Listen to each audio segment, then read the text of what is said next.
Hello guys, welcome to my YouTube channel state board Kural classes. आज हम class 10th से संबंधित प्रीवियस ईयर के क्वेश्चन देखेंगे। हमारा क्वेश्चन है, एक रैखिक समीकरण की घात कितनी होती है। सबसे पहले हम देखेंगे रैखिक समीकरण कहते किसे हैं।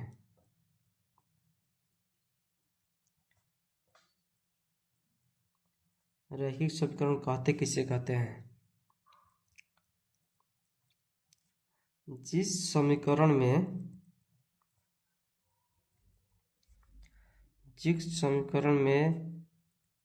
चर की अधिकतम घात एक होती है उसे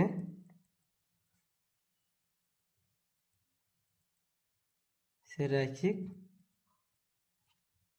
समीकरण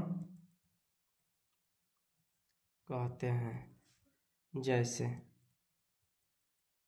यहाँ पर हम लिखे हैं x प्लस 5। यहाँ पे x क्या है, चर है, और 5 क्या है, अचर है। हमने डिफिनीशन लिखा है, जिस समीकरण में चर की अधिकतम घात एक होती है उसे रैखिक समीकरण कहते हैं। यहाँ पे चर की अधिकतम घात क्या है, एक है, इसलिए इसे क्या बोलेंगे, रैखिक समीकरण कहेंगे। तो हमारा पहला क्वेश्चन है, एक रैखिक समीकरण की घात कितनी होती है। तो रैखिक समीकरण की घात कितनी होती है, एक। तो इसका ऑप्शन बी क्या हो जाएगा, सही हो जाएगा। हमारा दूसरा क्वेश्चन है, 3x प्लस 5 में 3x प्लस 5 कौन सा समीकरण है। यहाँ पर हम देख रहे हैं 3x प्लस 5, x का घात कितना है, एक है, इसलिए इसे क्या बोलेंगे, रैखिक समीकरण कहेंगे। अब हम दूसरा पॉइंट देखेंगे, द्विघात समीकरण किसे कहते हैं। वैसा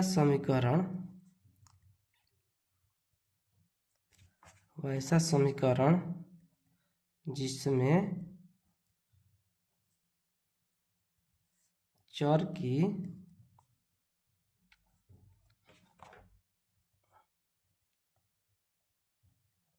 अधिकतम घात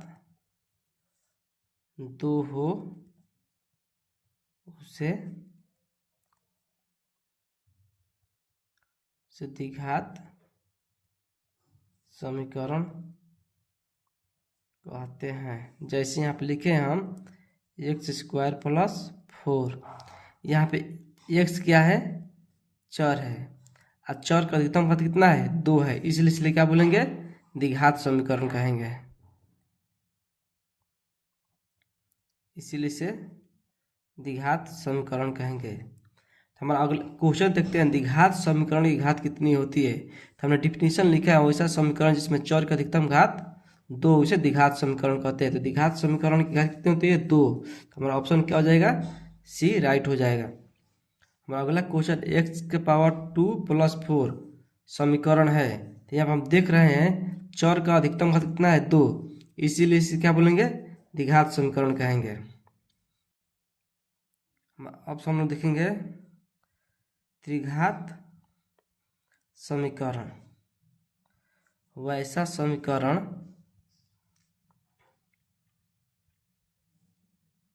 समीकरण जिसमें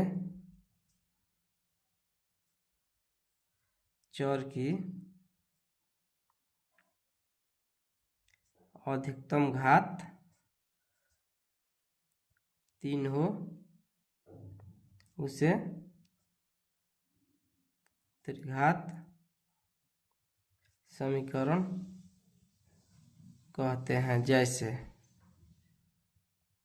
यहाँ पे लिखे हैं x³ प्लस 7।